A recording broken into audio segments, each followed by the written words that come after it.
শালা বেটাকে বললাম বাদাম গুলা তুলতে, আমি একটু দোকান বাজার করতে যাচ্ছিলাম। বেটা শালা কোন দিকে পালাইলো যে। দাঁড়া দাঁড়া, কোথায় যাচ্ছ? আমার বেটাকে দেখলি? ও তোমার বেটা লয়, তোমার বেটা দেখবে যা ওই তেঁতুল তলে কোন মেয়া জানার সাথে ফোন করছি। শালা বেটাকে বললাম বাদাম গুলা তুলতে, আর উপরি সঙ্গে সঙ্গে ফোন করছে। আর যাচ্ছি।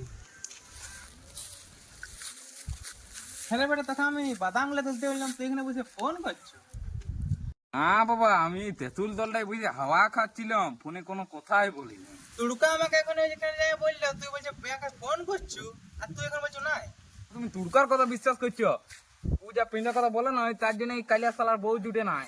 এই কোনোদিন রাস্তায় দেখা পাই না, এই ভতা কুড়াইতে নিয়ে সালাকে চোটা আন দিব। কি বলিস? আরেকবার বল কথাটা দেখি। যেটা সত্যি সেটাই তো বললি, তোর বউ জুটে নাই সালা কালিয়া মোড়া। তোকে আমি বড় লোককে গাল দেওয়ার জন্য তোকে আমি বড় করলি। এইটা- চল রোদে বাদাম গুলো তুলবি।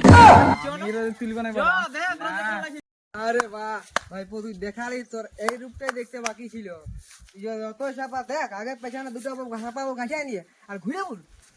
আমার বউয়ের কথা ভাবতে হবে না, তুই আগে নিজের মুখটা আইনাই দেখবি যা। আমাকে সব সময় 3-4 বিড়ি জানাই ফোন করে, তোকে ফোন করে দেখো, দেখ মালটাই ফোন করে যাবো, দেখবি দেখ। হ্যালো বেবি, একটু পরে ফোনটা ঘুরাচ্ছি, ব্যাক করছি। দেখ তোর তো ফোন কেনার কাজ নাই রে, বকা আছে দা। তোর মাচিয়ে থেকে লাভ নাই, তুই মরবি যে ওই কচু গাছে গলায় দৌড়ে নিয়ে। হাট। শালা আমি এত পোয়া আর ভাইপোরাও শালা বাগান দিচ্ছে, এই জীবন আর আমি রাখবই নেই।